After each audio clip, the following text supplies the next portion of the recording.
Yan. Good morning guys. Pakikita ko sa inyo yung mga nalason ng isda dito sa ilog sa China, Dongguan. Tignan mo ah. Kasi nakakamera lang ako eh. Tignan nyo.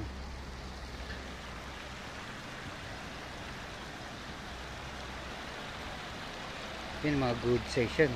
Yan. Mga good size yan guys. Sayang ano.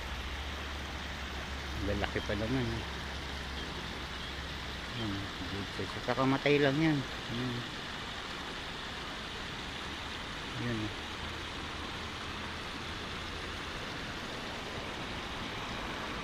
Lalaki.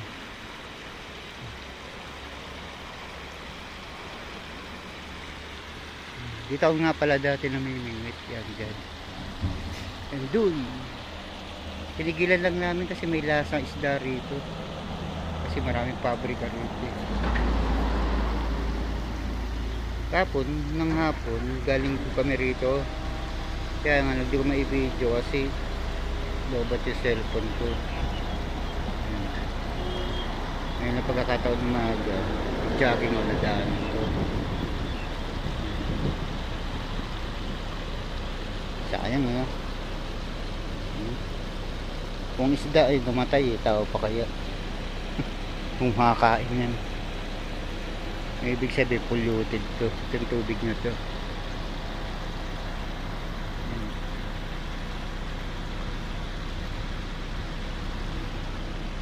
Guys, dito na lang.